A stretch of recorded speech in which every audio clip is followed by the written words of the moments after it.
परिचय। राज, आज मैं तुम्हें अपना घर अपने लैपटॉप की स्क्रीन पर दिखाऊंगा। सच? मैं देखना चाहूंगा। मैं अपने घर का पता दे रहा हूं। अब मैं मानचित्र को तब तक बड़ा करूंगा जब तक कि मेरा घर नहीं दिखाई देगा। देखो, अब मेरा घर दिख रहा है। बहुत अच्छे, यह अच्छी तरह से कार्य करता है। लेकिन मैं तुमसे पूछना चाहता हूं कि यह कैसे कार्य करता है। अपने घर से पूरी दुनिया में किसी भी जगह को देख पाना कैसे संभव है? यह विज्ञान और प्रौद्योगिकी के विकास के कारण ही संभव हो पाया है। यह उपग्रह संचार के सिद्धांत पर कार्य करता है। उपग्रह पृथ्वी के आंकड़ों को स्कैन करता है और नियमित समय अंतराल पर इससे पृथ्वी को प्रेषित करता है। अब तुम्हें एक एसएमएस मिला। यह संचार प्रणाली का एक अन्य उदाहरण है। हम अपने दैनिक जीवन में असंख्य विज्ञान अनुप्रयोगों का उपयोग करते हैं। मुझे मेरा उत्तर मिल गया और मैं विज्ञान के बारे में और अधिक जानना चाहता हूं। ठीक है, आज हम विज्ञान और भौतिक दुनिया के विषय में और अध्ययन करेंगे। उद्देश्य। इस पाठ के अंत में आप निम्न करने में सक्षम हो जाएंगे: विज्ञान और भौतिकी को परिभाषित करने में, भौतिकी के क्षेत्र और उत्साह को जानने में, भौतिकी की प्रौद्योगिकी को समझने में, भौतिकी के समाज के बारे में जानने में, प्रकृति में मूलभूत बलों का विश्लेषण करने में, भौतिक नियमों की प्रकृति के बारे में जानने में। विज्ञान। विज्ञान का अर्थ है जानना। यह किसी समय में सावधानी पूर्वक प्रेक्षणों और प्रयोगों द्वारा परिवेश के बारे में जानकारी प्राप्त करने का एक क्रमबद्ध तरीका है। हम अपने दैनिक जीवन में विज्ञान का उपयोग करते हैं। हम कार में यात्रा करते हैं, टेलीविजन देखते हैं, मोबाइल का प्रयोग करते हैं और कई दैनिक कार्य करते हैं। यह केवल विज्ञान के कारण ही है। भौतिकी क्या है? प्रकृति और प्राकृतिक व्यवहार के अध्ययन को एक संगठित तरीके से विविध उपशीर्षकों में व्यवस्थित करना भौतिकी कहलाता है। इसकी कई शाखाएं हैं, जिनके नाम हैं यांत्रिकी, विद्युत, चुंबकत्व, प्रकाशिकी, आधुनिक भौतिकी आदि। 1900 से पहले की भौतिकी परंपरागत भौतिकी कहलाती है और 1900 से आगे भौतिकी को आधुनिक भौतिकी कहा जाता है। वैज्ञानिक दृष्टिकोण के 4 आवश्यक खंड हैं, जो इस प्रकार हैं: एक क्रमबद्ध तरीके से प्रेक्षण। 2 परिकल्पना करना।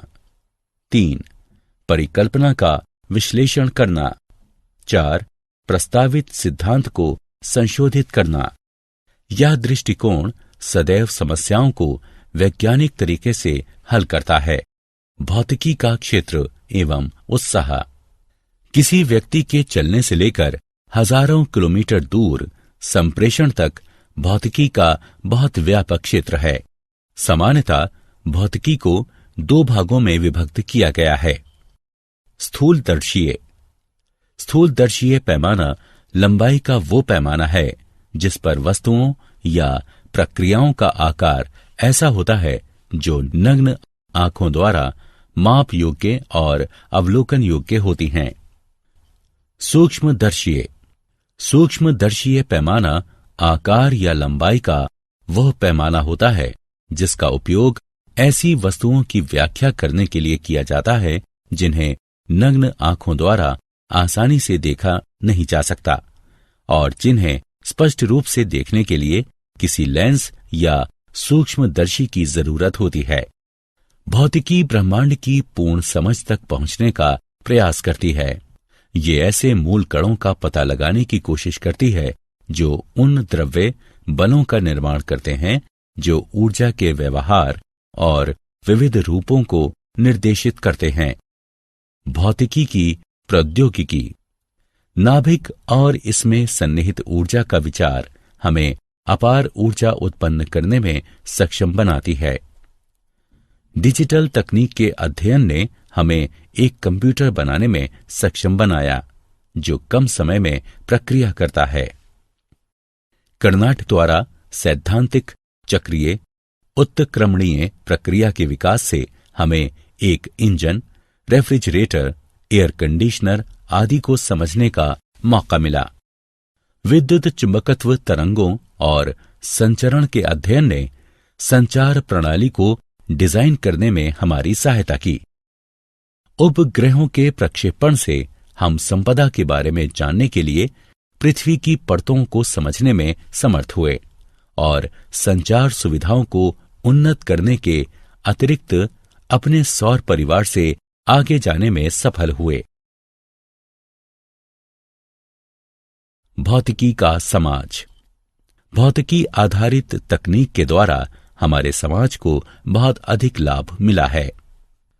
दृष्टि सुधार के लिए प्रयुक्त लेंस, यातायात के तरीके, सस्ती संचार व्यवस्था, मौसम की भविष्यवाणी, ये सभी प्रगति के कुछ ऐसे आयाम हैं जो भौतिकी के कारण संभव हो पाए हैं। लेकिन साथ ही इसने विनाश के हथियार भी दिए हैं। मिसाइल, परमाणु बम, हाइड्रोजन बम सेकंड के एक भाग में ही अकल्पनीय विनाश कर सकते हैं। प्रकृति में मूलभूत बल। 4 मूलभूत बल हैं जिनके नाम इस प्रकार हैं: गुरुत्वीय बल, विद्युत चुंबकीय बल, शक्तिशाली नाभिकीय बल, दुर्बल नाभिकीय बल। गुरुत्वीय बल ब्रह्मांड में किन्हीं भी 2 वस्तुओं के बीच पाया जाता है।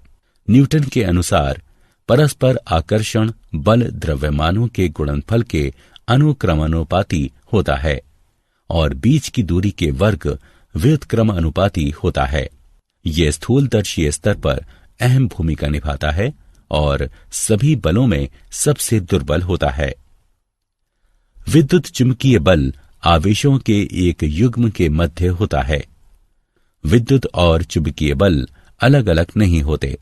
तुलना के लिए हम कह सकते हैं कि प्रोटॉनों के एक युग्म के मध्य विद्युत बल उसी दूरी पर उनके बीच गुरुत्वीय बल से 10⁻36 गुना होता है। शक्तिशाली नाभिकीय बल प्रोटॉनों और न्यूट्रॉनों को नाभिक में बांधे रखते हैं।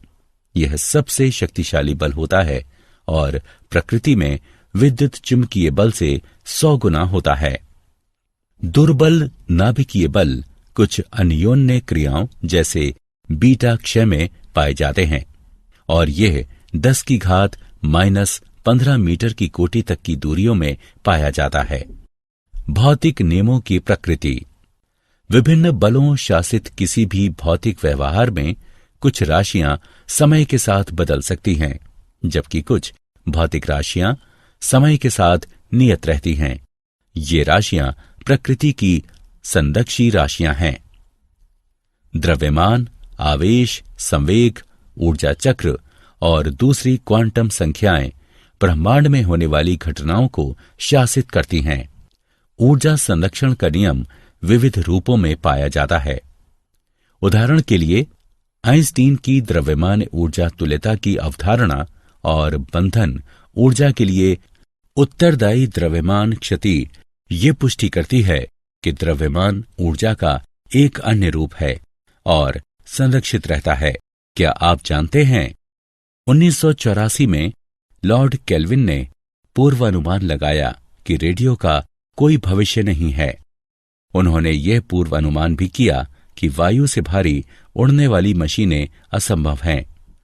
ऑप्टिकल फाइबर का आविष्कार 1966 में 2 ब्रिटिश वैज्ञानिकों चार्ल्स काउ और जॉर्ज द्वारा किया गया, जो ब्रिटिश कंपनी स्टैंडर्ड टेलीकम्युनिकेशन के लिए कार्य करते थे।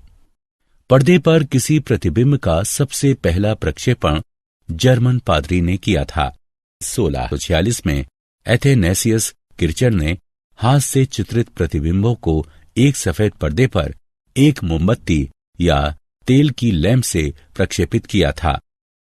1876 में अलेक्जेंडर ग्राहम बेल द्वारा टेलीफोन के लिए अपना पेटेंट पंजीकृत कराने से 1 घंटे पहले एलिशा ग्रे ने अपना डिजाइन पेटेंट करा लिया था।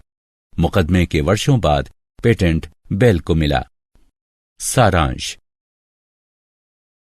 आइए हमने जो भी सीखा है उसे संक्षेप में दोहराएं।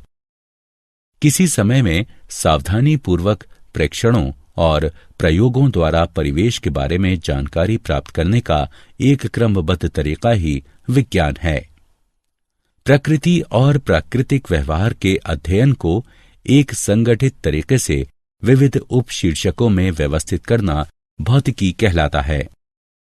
स्थूलदर्शीय पैमाना लंबाई का वह पैमाना है जिस पर वस्तुओं या प्रक्रियाओं का आकार ऐसा होता है जो नग्न आंखों द्वारा माप योग्य और अवलोकन योग्य होती हैं।